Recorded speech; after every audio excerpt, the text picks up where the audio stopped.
नमस्कार। कर्माबाई महाविद्यालय की इस ऑनलाइन कक्षा में आपका एक बार फिर स्वागत है। विद्यार्थियों, पिछली कक्षा में हमने भारतीय संविधान के स्रोतों के बारे में विस्तार से चर्चा की। विभिन्न ट्रिकों के माध्यम से हमने स्रोतों के बारे में पढ़ा। आज इस कक्षा में संविधान की आत्मा के बारे में, संविधान की कुंजी के बारे में चर्चा करेंगे।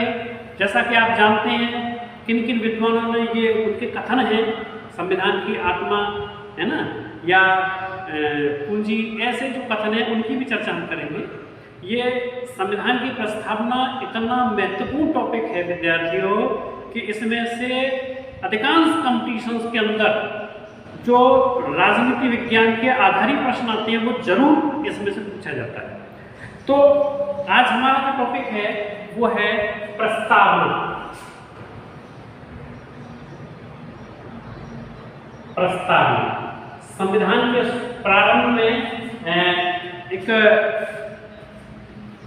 उद्देशिका दी जाती है ना, प्रेसिडेंट ऑफ इंडियन कॉन्स्टिट्यूशन वो दिया जाता है। तो वो क्या है, उसी को कहते हैं अपन उद्देशिका। उद्देशिका, ठीक है, उसी को हम क्या कहते हैं, उद्देशिका कहते हैं उसी को। प्रस्तावना को उद्देशिका क्यों कहते हैं, इसका भी एक कारण है। उसका कारण ये है, देखिए, जो 1946 डेट है 13 दिसंबर 1946 को जवाहरलाल नेहरू ने एक उद्देश्य प्रस्ताव जो है किसके सामने रखा, संविधान सभा के समक्ष एक प्रस्ताव रखा। वो किसके सामने रखा, संविधान सभा के समक्ष प्रस्ताव रखा। और उस प्रस्ताव में क्या था, वो एक रूपरेखा की तरह थी। रूपरेखा किसकी थी, संविधान की, कि इस प्रकार का एक उद्देश्य, हमारा कारण क्या है संविधान को बनाने का, वो उद्देश्य रखे उसमें। वो उद्देश्य थे, वो प्रस्तावना नहीं थी उस समय पर। उस समय सिर्फ उद्देश्य थे कि हम किस लिए बना रहे हैं, क्या कारण है, किन किन चीजों को शामिल कर रहे हैं। तो एक आधार रूप से एक उसका एक संक्षिप्त रूप था, है ना, उसकी समरी थी। वो एक तरीके से संक्षिप्त रूप में संविधान कैसा बने, ये व्यवस्था रखने के लिए उन्होंने इस प्रकार उद्देश्य प्रस्ताव लेकर के आए कि हमारा एक प्रस्ताव है, एक हमारा उद्देश्य है, और हम एक संविधान का निर्माण करें और उसमें मूल बातें ये होनी चाहिए। इस प्रकार की जो व्यवस्था थी वो थी उद्देश्य प्रस्ताव।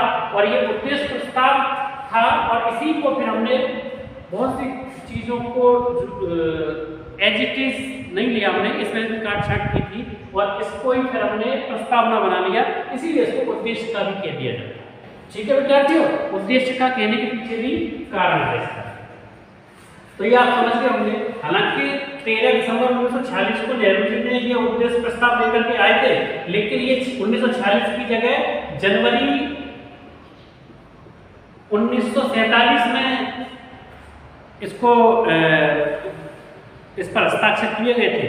ये लेकर के जरूर आए थे, लेकिन डॉक्टर B.R. अम्बेडकर जी ने ये कहा कि इसमें मुस्लिम लीग और देशी रियासतों के राजाओं के प्रतिनिधि नहीं है, इसलिए अभी इसको आप मत लाइए, इसको बाद में चर्चा कर लेंगे। तो इसलिए यहाँ पर रोक दिया गया था, और फिर जनवरी 1947 में इसको दोबारा से लाया गया था। तो इस प्रकार से ये उद्देशिका के बारे में मैंने बताया थोड़ा बहुत। और ये जो प्रस्तावना है ना विद्यार्थी, बहुत इंपॉर्टेंट बात, इस प्रस्तावना की थोड़ी सी चर्चा और कर लेते हैं। ये प्रस्तावना जो है ये एक्चुअली क्या है, ये एक तरीके से आदर्श है। एक आदर्श आप ये कह सकते हैं कि स्वरूप है। ये आदर्श स्वरूप है। आदर्श स्वरूप है किसका, संविधान का। संविधान का आदर्श स्वरूप है, संविधान का। अच्छा, इसमें क्या है, मूलभूत बातों को शामिल कर लिया गया है। मूलभूत बातें जो हैं वो हमने इसमें रख दी हैं। मूलभूत बातें जो है प्रस्तावना के अंदर पाई जाती है संविधान की। तो ये कुछ ऐसे शब्द हैं जिनसे प्रस्तावना को अच्छे से समझा जा सकता है। इसके अलावा आप ये भी कह सकते हैं कि संविधान की झलक है ये, एक तरीके से संविधान की क्या है, ये संविधान की झलक है। संविधान की एक झलक है प्रस्तावना। प्रस्तावना के बारे में विस्तार से चर्चा करने वाले हैं हम कि प्रस्तावना में क्या क्या चीजें हैं। ये प्रस्तावना इतना महत्वपूर्ण बिंदु है विद्यार्थियों परीक्षा के दृष्टिकोण से कि एक तो ये बड़ा नीरस है, ये जो टॉपिक है प्रस्तावना वाला, इसको पढ़ने में विद्यार्थी लापरवाही कर देते हैं। शुरू में पढ़ लेंगे, बीच में थोड़ा बहुत देख लेंगे, सरसरी तौर पर देख लेंगे, लेकिन इसका बारीकी से अध्ययन नहीं करेंगे। और आप अगर प्रस्तावना का अध्ययन अच्छे से कर लें तो मैं निश्चित रूप से कहता हूं कि आप प्रस्तावना से संबंधित कोई प्रश्न गलत नहीं करके आएंगे। और अगर प्रस्तावना देखिए इतनी डीप कॉन्सेप्ट है कि इसमें से 10 प्रश्न बनाए जाए प्रस्तावना में से, तो मैं गारंटी से कहता हूं कि अधिकांश विद्यार्थी 5 प्रश्न गलत कर देंगे इसमें से। जबकि प्रस्तावना 7-8 पेज की प्रस्तावना, 7-8 लाइन की प्रस्तावना है। इस 7-8 लाइन में से भी बच्चे 10 प्रश्न अगर बनाए जाएं तो 5 प्रश्न गलत कर देंगे। इतनी बारीकी से इसका अध्ययन किया जाना चाहिए जिससे कि कोई प्रश्न गलत ना हो। तो देखिए प्रस्तावना क्या है, संविधान का एक आदर्श स्वरूप है, छोटा सा रूप है। बताया क्या है, कितना ट्रेलर, आप इसको ट्रेलर भी कह सकते हैं। फिल्मों के ट्रेलर आते हैं ना, फिल्मों के ट्रेलर आते हैं, पहले ट्रेलर दिखाए जाते हैं, 1-2 मिनट के बाद उनकी फिल्म आती है। तो ये ट्रेलर है संविधान का, ठीक है, एक व्यू है उसका, ठीक है। तो आप समझ गए होंगे इन सभी शब्दों से कि प्रस्तावना क्या है। संविधान का ये एक, आप ऐसे मान के चलिए, एक संविधान की सामान्य जानकारी है, ऐसे लिख लीजिएगा, सामान्य जानकारी है, ये भी एक तथ्य है। इन सब चीजों से एक निचोड़ निकल के आपको आ रहा होगा, एक माइंड में एक ऐसी कॉन्सेप्ट बन रही होगी कि प्रस्तावना क्या है। ये सब प्रस्तावना तो सिर्फ संविधान की एक आधारीय एक संरचना है सिर्फ, और कुछ नहीं है। इसके अलावा जो प्रस्तावना है ना, ये प्रस्तावना, इस प्रस्तावना के लिए भी पहले मैं जगह कर लेता हूँ, आप स्क्रीनशॉट ले लीजिएगा। प्रस्तावना क्या है, सामान्य जानकारी है, संविधान की आदर्श स्वरूप है, संविधान का मूलभूत बातें हैं, जो मूलभूत बातें हैं वो इसमें डाल दी गई हैं। संविधान की झलक है ये तरीके से, या फिर आप कह लें एक ट्रेलर है ना। आप स्क्रीनशॉट ले लीजिएगा, फिर मैं आपको आगे चर्चा करता हूँ।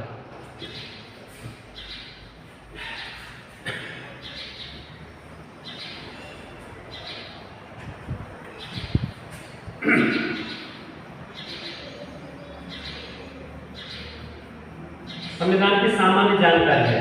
और विद्यार्थियों ये जो प्रस्तावना है ना, संविधान की प्रस्तावना है, इस प्रस्तावना का जो विचार लिया गया था, इस संविधान की जो प्रस्तावना है इसका जो विचार लिया गया वो कहां से लिया गया था, वो ऑस्ट्रेलिया से, माफ कीजिएगा, अमेरिका से। वो कहां से लिया गया था, कहां से लिया गया था, अमेरिका से लिया गया था। विचार कहां से लिया गया था, अमेरिका से। लेकिन इसकी जो शैली है वो शैली या भाषा अमेरिकन नहीं है, वो भाषा शैली इंग्लैंड की है। यानी कि विचार तो अमेरिका से लिया गया लेकिन भाषा शैली बदल दी गई। जो भाषा शैली है वो कैसी है, भाषा शैली कैसी है, नहीं इंग्लैंड से नहीं, माफ कीजिए, इंग्लैंड से नहीं, ऑस्ट्रेलिया से, ऑस्ट्रेलिया से, ऑस्ट्रेलिया से। तो जो विचार लिया गया वो अमेरिका से लिया गया और भाषा शैली ऑस्ट्रेलिया से ली गई। ये दो चीजें बहुत महत्वपूर्ण हैं। कई बार परीक्षा में पूछा जाता है कि भारतीय संविधान की प्रस्तावना का जो विचार है वो कहां से लिया गया, वो लिया गया अमेरिका से। और उस प्रस्तावना की जो भाषा शैली है, यानी कि जो पैटर्न है, किस पैटर्न पर लिखा गया है, वो लिया गया ऑस्ट्रेलिया से। तो ये महत्वपूर्ण प्रश्न बन जाते हैं कई बार। इसके अलावा प्रस्तावना में जो संशोधन हुआ है, इसमें संशोधन भी हुआ है, प्रस्तावना में संशोधन भी हुआ है। इसके संशोधन के लिए विवाद भी हुए हैं। केशवानंद भारती विवाद आपने सुना होगा, एक वाद हुआ था केरल के संबंध में 1973 में। वो भी मामला था, ठीक है। और भी चर्चा करेंगे, इसके बाद में चर्चा करेंगे विस्तार से। अभी मैं मूलभूत बातें बता देता हूँ उसमें कि ये जो प्रस्तावना है, प्रस्तावना जो है, प्रस्तावना में जो संशोधन हुआ है, प्रस्तावना में संशोधन, हालांकि पहले तो सुप्रीम कोर्ट ने ये मना कर दिया था कि इसमें संशोधन नहीं होगा। क्यों? क्योंकि ये संविधान, जो मूल संविधान है, उससे बाहर की बात है। ये संविधान में इसको, प्रस्तावना को सुप्रीम कोर्ट ने शामिल ही नहीं किया था। फिर बाद में इसको जो है करेक्शन करके, जब केशवानंद भारती का केरल विवाद जो आया था उस समय पर 1973 के लगभग, तब जाकर के इसको सुप्रीम कोर्ट ने कहा कि ठीक है, इसमें चेंज तो कर देंगे, लेकिन इसमें मूलभूत चेंज नहीं करेंगे, इसके ढांचे को चेंज नहीं करेंगे। ये बात उन्होंने कही थी। आगे चर्चा करेंगे तो आप देखिएगा प्रस्तावना में जो संशोधन हुआ है वो केवल एक बार हुआ है, केवल एक बार हुआ है। बहुत महत्वपूर्ण बात है, परीक्षा में पूछ लिया जाता है कि प्रस्तावना में संशोधन कितनी बार हो चुका है? केवल एक बार। पहली बार कब हुआ या आखिरी बार कब हुआ, ऐसे भी सवाल पूछ लिया जाता है, मैं आपको ये बताऊंगा।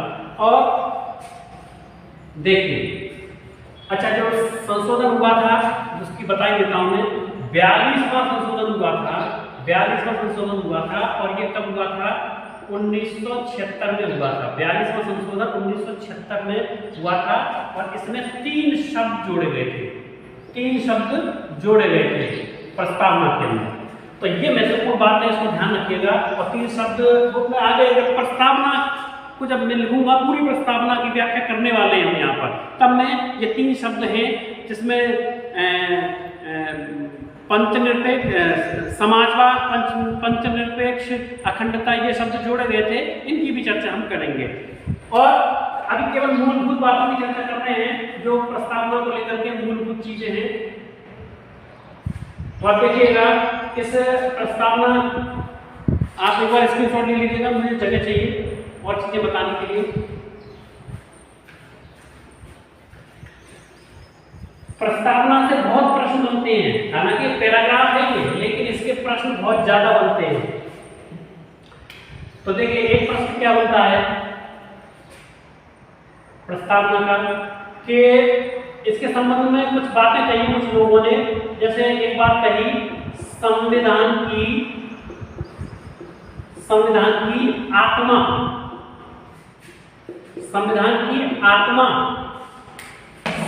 की आत्मा कहा है किसी ने क्या कहा है? किसी ने कहा है संविधान की आत्मा, किसी ने कहा है संविधान की कुंजी,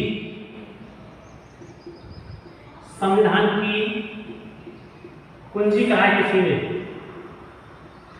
और देखिए, किसी ने क्या कहा है, एक विद्वान है, मैं सभी नाम बताऊंगा आपको, पहले ये देख लेते हैं।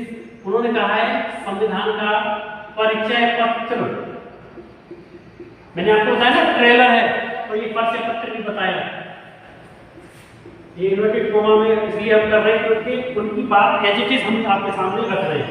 किसी ने इसको दीर्घकालीन सपनों का विचार भी कहा है, दीर्घकालीन सपनों का विचार, दीर्घकालीन सपनों का विचार भी कहा है। तो देखिए, संविधान की आत्मा किसको कहा जाता है? देखिए, मैं नाम लिख देता हूं, इनको याद रखना बहुत इंपॉर्टेंट है। संविधान की आत्मा कहा नेहरू जी ने, पंडित जवाहरलाल नेहरू ने संविधान की आत्मा कहा प्रस्तावना को। संविधान की कुंजी किसने कहा? संविधान की कुंजी कहा न्यायपालिका ने।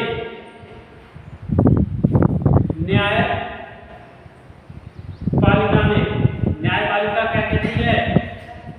प्रस्तावना को संविधान की कुंजी कहती है। इस कुंजी के अंदर सारे उत्तर छुपे होते हैं ना, तो इसी प्रकार इसके अंदर भी छुपा हुआ सारा रहस्य संविधान का। परिचय पत्र किसने कहा?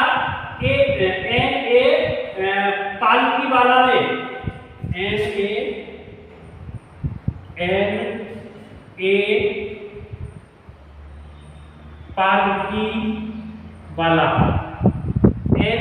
पालकी वाला ने क्या कहा?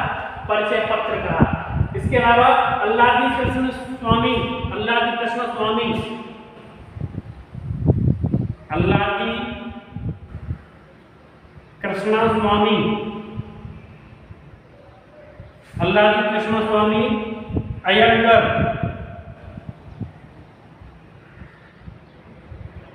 अल्लादी कृष्ण स्वामी अयंगर, इन्होंने क्या कहा? दीर्घकालीन सपनों का विचार। तो ये 3-4 कोटेशंस हैं, इनको दिमाग में रखिएगा, बहुत इंपॉर्टेंट हैं, ये परीक्षा में पूछे जाते हैं। संविधान की आत्मा नेहरू जी ने कहा, संविधान की पूंजी न्यायपालिका ने कहा, और परिचय पत्र N.A. पालकीवाला ने कहा, और दीर्घकालीन सपनों का विचार अल्लादी कृष्ण स्वामी अयंगर ने कहा। इसके अलावा थोड़ा सा आपके दिमाग में एक प्रश्न जरूर आ रहा होगा कि संविधान की जो आत्मा है, ये जो वर्ड आपको दिखाई दे रहा है, कई बार आपने सुना होगा संविधान की आत्मा संवैधानिक उपचारों को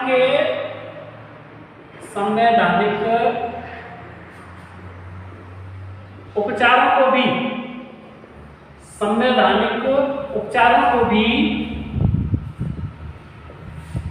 संविधान की आत्मा कहा जाता है। संवैधानिक उपचारों को भी संविधान की आत्मा कहा जाता है। और ये किसने कहा था? ये अंबेडकर जी ने कहा था, डॉक्टर B.R. अंबेडकर।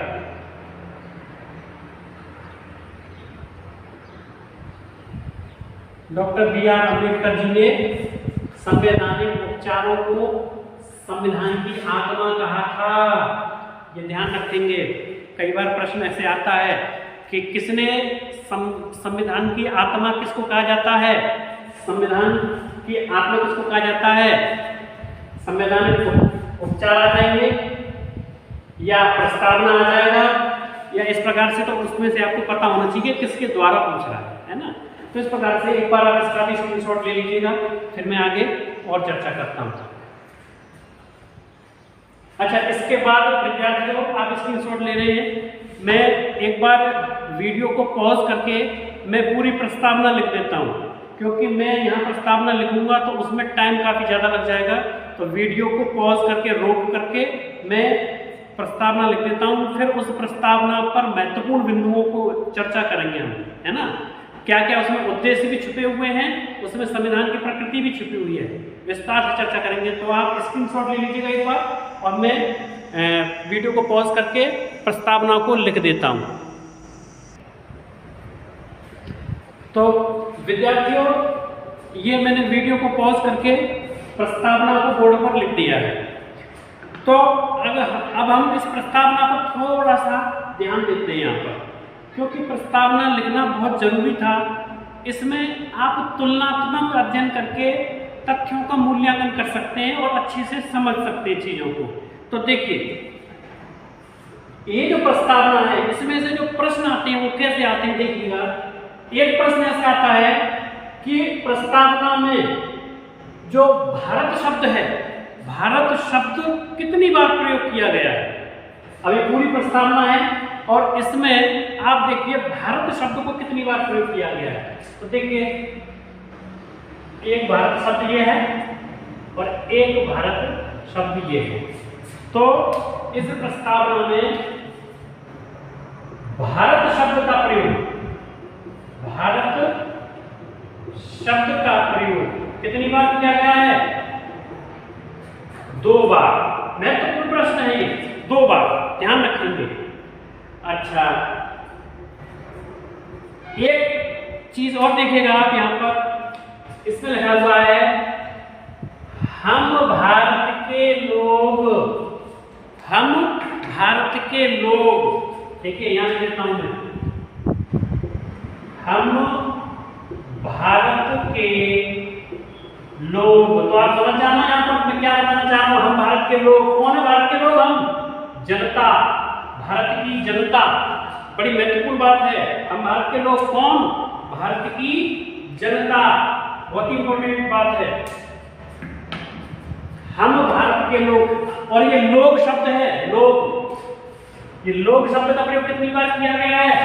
ये भी एक महत्वपूर्ण प्रश्न आता है, कहीं पर भी देखिएगा लोग शब्द का प्रयोग नहीं है। लोकतंत्रात्मक जरूर वर्ड का प्रयोग किया गया है लोकतंत्रात्मक, लेकिन लोक वर्ड यूज नहीं किया गया है। तो लोक शब्द कितनी बार प्रयोग किया गया है? लोक शब्द का प्रयोग एक बार किया गया है, एक बार। ये कंपटीशन में सवाल बहुत पूछे जाते हैं ऐसे।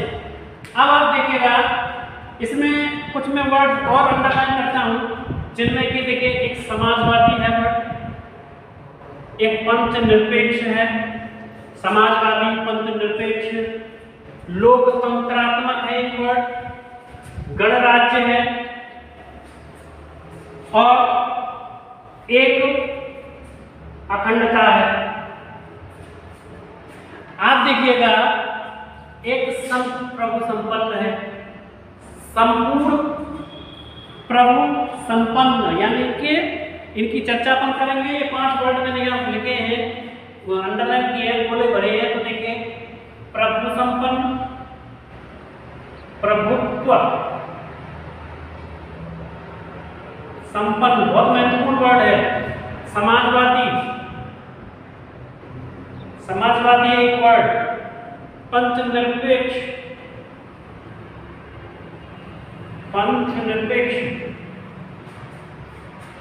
लोकतंत्रात्मक,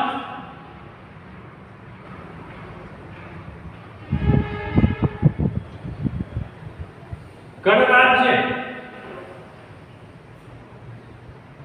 और एक वर्ड है अखंडता। तो देखिए ये 6 वर्ड मैंने यहां पर आपके सामने लिखे हैं, 1 2 3 4 5 और ये 6। ये 6 वर्ड मैंने आपके सामने लिखे हैं, और 6 वर्ड जो है ये संविधान की प्रकृति को बताते हैं। संविधान की प्रकृति को बताते हैं। क्या बता रहे हैं? प्रकृति को बताते हैं। और इनका मतलब भी बता दूंगा आपको क्या है, इनका मतलब भी आना चाहिए आप सबको। अब देखिए वर्ड है प्रभुत्व संपन्न। प्रभुत्व संपन्न का मतलब ये होता है अपनी सत्ता अपने हाथ में, अपनी शक्ति अपने हाथ में। हम अपने नियम और नीतियों को बनाने के लिए किसी के ऊपर निर्भर नहीं है। हम अपने देश के किसी भी विकास संबंधी या कानून संबंधी निर्णय को स्वयं ले सकते हैं। हमको इंग्लैंड पर या अमेरिका पर निर्भर रहने की आवश्यकता नहीं है। यानी कि हमारी शक्ति हमारे अंदर है, और देश की शक्ति किसके अंदर है? जनता, भारत के लोग। यहाँ पर देखिए जनता के अंदर शक्ति किसके अंदर है? जनता के अंदर। हम भारत के लोग, जनता, शक्ति है जनता के अंदर। जनता का मतलब क्या है? शक्ति, पावर। ठीक है। भारत जो है संप्रभुता पूर्ण देश है, यानी कि संपूर्ण प्रभुत्व संपन्न देश है। इसका मतलब यह है यानी कि अपने निर्णय स्वयं ले सकता है, किसी पर निर्भर नहीं है, न किसी पर बाध्य है किसी निर्णय को मानने के लिए। दूसरा है समाजवादी। अब देखिए समाजवादी का तात्पर्य क्या होता है? 2 प्रकार की व्यवस्थाएं, एक पूंजीवादी व्यवस्था और एक समाजवादी व्यवस्था। पूंजीवादी व्यवस्था में क्या होता है कि कुछ लोग, मुट्ठी भर लोगों के हाथ में पूंजी को चलाने की व्यवस्था होती है, और वही संचालन करते हैं किसी भी देश का। पैसा भी वही ज़्यादा कमाते हैं, नीतियों के निर्धारक भी वही होते हैं। लेकिन समाजवादी जो व्यवस्था होती है उसमें पैसा और संसाधन जो है सभी आम लोगों के बराबर अधिकार में होने चाहिए। समाजवादी व्यवस्था ये होती है। तो आम जनता के सुख सुविधा के लिए समाजवादी वर्ड में जोड़ा गया। इसके अलावा पंथ निरपेक्ष। पंथ निरपेक्ष का मतलब, पंथ का मतलब है यहाँ पर धर्म से। पंथ निरपेक्ष, निरपेक्ष का मतलब है उदासीन। निरपेक्ष का मतलब होता है उदासीन, यानी कि पंथ का, किसी भी पंथ का वो पक्ष नहीं लेंगे, सभी पंथों के लिए निरपेक्ष रहेंगे। अपने अपने ट्रस्ट हैं, वो पंथों को चलाएं भले ही, लेकिन संविधान जो है किसी भी पंथ का साथ नहीं देगा, वो निरपेक्ष रहेगा सबके साथ में, उदासीन रहेगा वो सबके साथ में। तो पंथ निरपेक्ष का मतलब यह है कि कोई भी किसी भी धर्म को मान सकता है, सरकार का उसमें कोई इंटरफेयर नहीं है।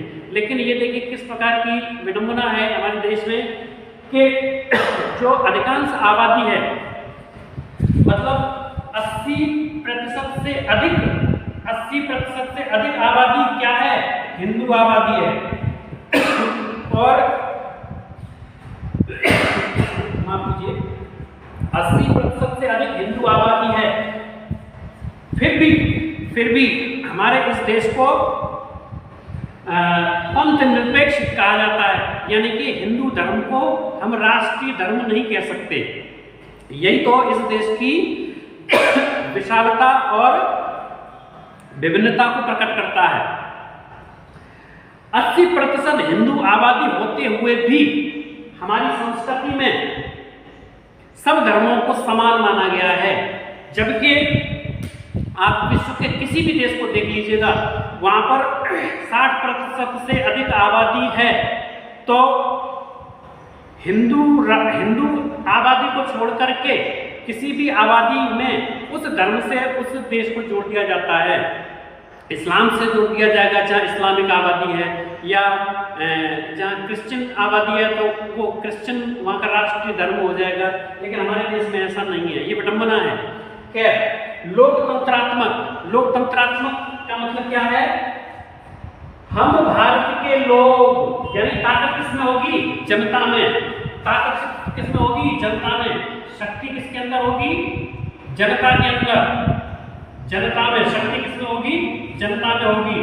तो लोकतंत्रात्मक यानी लोगों के द्वारा चुनी हुई, लोगों के लिए सरकार और लोगों की व्यवस्था करेगी वही सरकार। तो इस प्रकार की जो सरकार चुनने वाली व्यवस्था है वो लोकतंत्रात्मक। एक होता है राजतंत्रात्मक, ठीक है, राजतंत्रात्मक व्यवस्था होती है, और एक लोकतंत्रात्मक व्यवस्था होती है।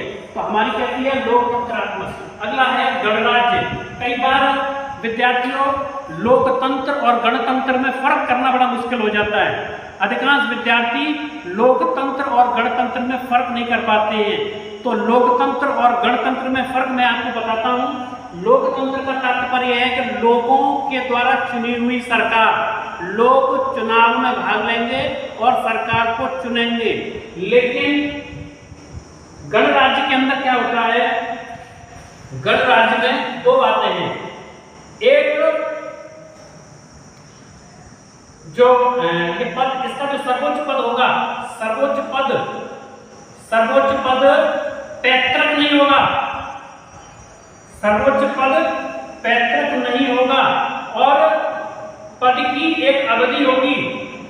पद की एक अवधि होगी। तो ये दो बातों को ध्यान में रखना कि सर्वोच्च पद जो है पैतृक नहीं होगा, पहली बात, और उस पद की कोई ना कोई अवधि होगी। जैसे भारत में 5 साल की अवधि है तो अवधि होगी। तो ये दो चीजें शामिल की जाती है, उसको कहते हैं गणराज्य। यानी कि जनता के बीच में से लोग आएंगे और वही प्रमुख होंगे देश के।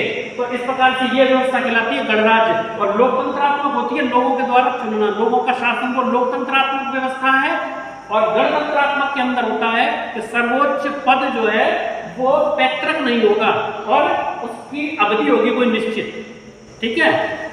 एक व्यक्ति दोबारा भी चुन के आ सकता है, लेकिन वो एक चुनाव प्रक्रिया से गुजरने के बाद। इस प्रकार की जो व्यवस्था है वो गणराज्य कहलाती है। अखंडता का मतलब है कि हम खंड नहीं कर सकते। अखंड का मतलब है कि टुकड़े नहीं कर सकते, देश के हम टुकड़े नहीं कर सकते।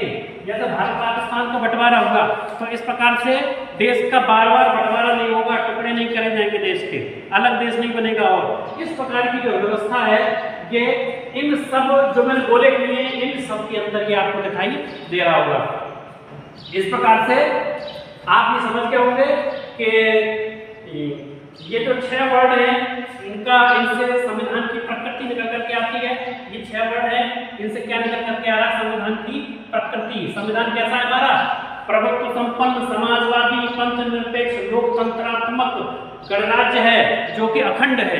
इस प्रकार से ये हमारे संविधान की प्रकृति निकल करके आ रही है और यही हमारे देश का परिचय भी दे रहा है। हमारे देश की ये व्यवस्था है। अब कुछ विशेषताएं हैं संविधान के अंदर, देखिए और भी बातें कर लेते हैं इसमें हम कि 3 शब्द ऐसे हैं, 3 शब्द ऐसे, ये मैं मिटा देता हूं, आपने ये लिखी हो तो जगह चलिए उधर है वहां लिख देता हूं। 3 शब्द ऐसे हैं, 3 शब्द हमारे इस प्रस्तावना में ऐसे हैं जो बाद में जोड़े गए। 3 शब्द बाद में जोड़े गए, बाद में जोड़े गए। अभी 3 शब्द कौन से जोड़े गए, चलिए मैं एक बार इसको मिटा देता हूँ, स्क्रीनशॉट ले लीजिएगा, एक बार आप चाहे तो ये देख लीजिएगा।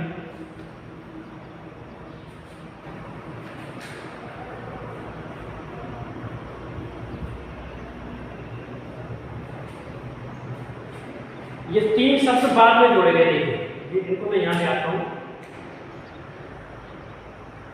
ये 3 शब्द जो हैं, 3 शब्द जोड़े गए कब, 1976 में और 42वें संविधान संशोधन में। कौन कौन से 3 शब्द हैं उनकी चर्चा हम कर लेते हैं। देखिए, एक तो है ये समाजवादी,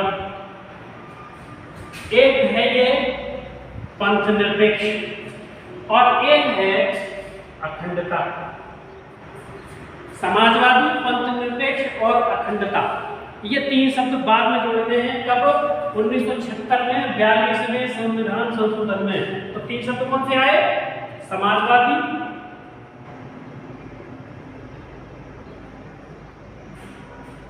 पंथनिरपेक्ष,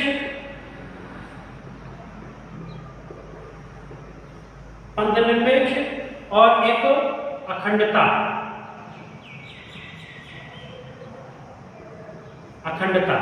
ये 3 शब्द जो है बाद में जुड़े हैं और 1976 में और 42वें संविधान संशोधन में। इसकी एक बहुत ही आपको इंटरेस्टिंग बात बताता हूं मैं आपको। देखिए, ये जो 3 शब्द जुड़े थे, इनमें भी थोड़ा सा एक मामला पेचीदा ऐसा था कि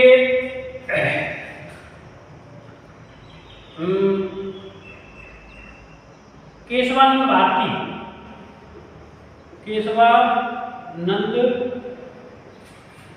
भारती केरलवाद, एक कोर्ट में केस चल रहा था केरल के संबंध में, केशवानंद भारती का। तो ये केरलवाद चल रहा था, तो इसमें इन्होंने ये बात रखी थी कि जो प्रस्तावना है वो प्रारंभ में, देखिए इससे पहले भी बता दूं मैं आपको, प्रारंभ में सुप्रीम कोर्ट ने इसमें चेंज करने के लिए मना कर दिया था। सुप्रीम कोर्ट ने क्या कहा था कि ये जो प्रस्तावना है ये संविधान से अलग है, ये संविधान की जो नियमावली है, नियम है, अनुच्छेद है जिनमें परिवर्तन हो सकता है, ये उनसे अलग है और ये इसमें चेंज हो नहीं सकता। तो सुप्रीम कोर्ट ने मना कर दिया था और इस प्रकार से इसको जो है मना कर दिया था, तो इनको शामिल नहीं किया जा रहा था। लेकिन केशवानंद भारती का 1973 में केरल को लेकर के बात चला था। इस बात में फिर सुप्रीम कोर्ट ने ये माना कि इसमें चेंज तो किया जा सकता है, लेकिन इसका जो ढांचा है, प्रस्तावना का जो ढांचा है, उस ढांचे में चेंज नहीं हो सकता। इसमें कोई चीज जोड़नी हो तो जोड़ सकते हैं हम, लेकिन जो चीजें इसमें पहले से हैं, जो ढांचा बना हुआ है, वो हम चेंज नहीं कर सकते। तो बाद में फिर 1976 में 42वां संविधान संशोधन हुआ और प्रस्तावना को जो है चेंज किया गया और प्रस्तावना को केवल एक ही बार संशोधन किया गया है, एक ही बार संशोधन किया गया है। इसीलिए कहते हैं कि एक बार संशोधन हुआ है प्रस्तावना का, एक बार संशोधन हुआ है प्रस्तावना का, और वो कब हुआ है, 1976 में। इसकी भी एक ट्रिक है, इसको याद करने के लिए मैंने एक ट्रिक बनाई थी। ट्रिक है आपकी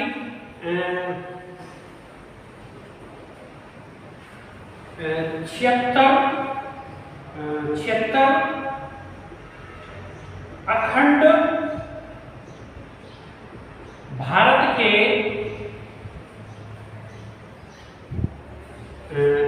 अखंड समाज के 76 अखंड समाज के 42 पंथ, आप ऐसे समझिएगा, 76 अखंड समाज के 42 पंथ। इसका क्या मतलब है कि 1976 में हुआ संशोधन, 1976 में हुआ संशोधन, 1976 में हुआ संशोधन, 1976 में हुआ कौन सा संशोधन हुआ, 42वां संशोधन हुआ। और कौन कौन से शब्द जोड़े गए, अखंड, समाजवाद, पंचनिरपेक्ष। अखंडता, समाजवाद, पंचनिरपेक्ष। अखंडता, समाजवाद, पंचनिरपेक्ष। अखंडता, समाजवाद, पंचनिरपेक्ष। और इनका जो ट्रिक है इसको आप अच्छे से देख लीजिएगा। और अब इसमें देखिए एक चीज ये भी आती है, एक प्रश्न ये भी बनता है कि न्याय संबंधी, मैं लिख देता हूं कि किन 3 बातों के न्याय की बात कही गई है, किन 3 बातों की न्याय की बात कही गई है संविधान में। तो देखिए न्याय की बात कहां पर हो रही है, आप देखिएगा कहां पर है न्याय। हम भारत के लोग भारत को एक संपूर्ण प्रभुत्व संपन्न समाजवादी पंचनिरपेक्ष लोकतंत्रात्मक गणराज्य बनाने के लिए उसके समस्त नागरिकों को, इसके बाद देखिए समस्त नागरिकों को सामाजिक, आर्थिक, राजनीतिक न्याय, 3 न्याय कौन से हो गए, सामाजिक, आर्थिक, राजनीतिक। ये 3 न्याय कौन से हो गए, सामाजिक, आर्थिक और राजनीतिक। जगह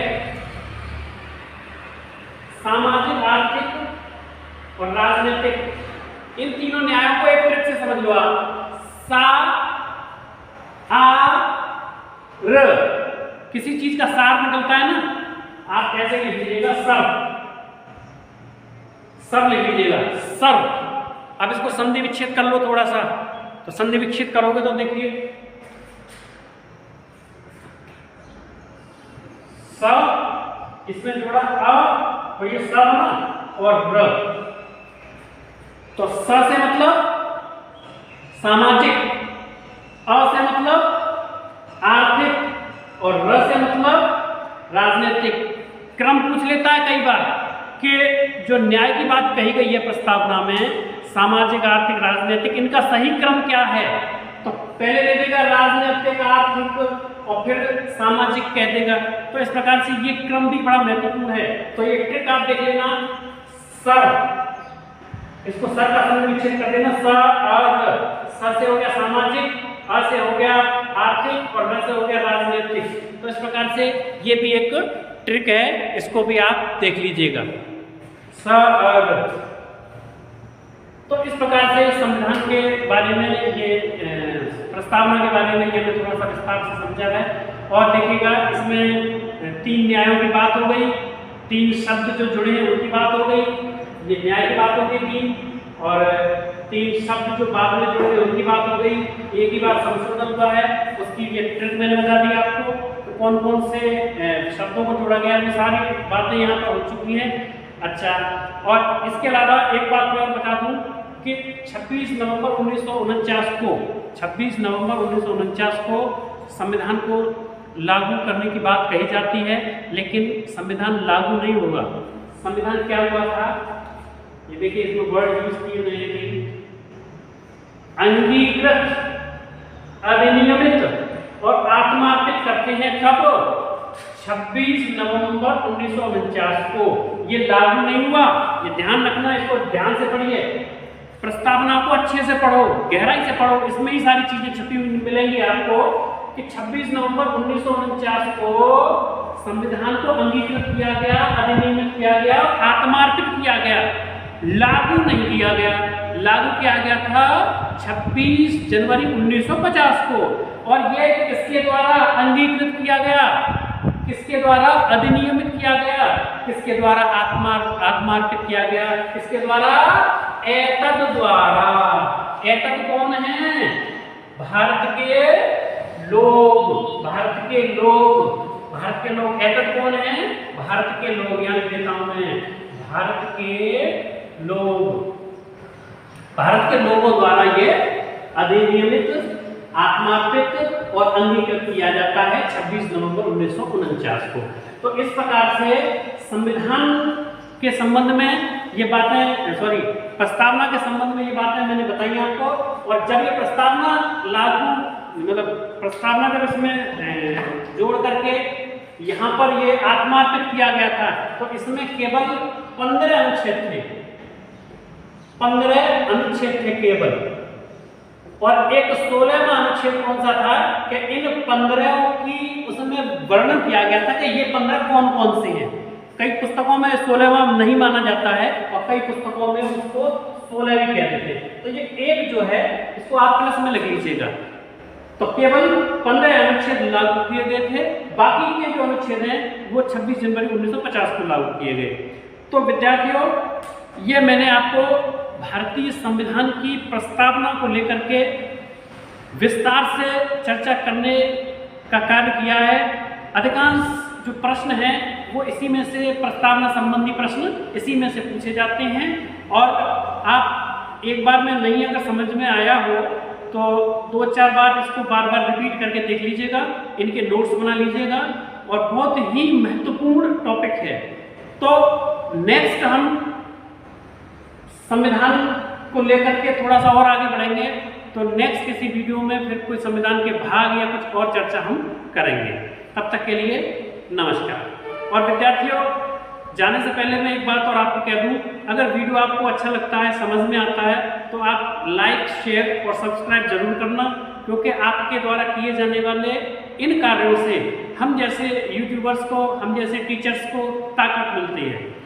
नमस्कार।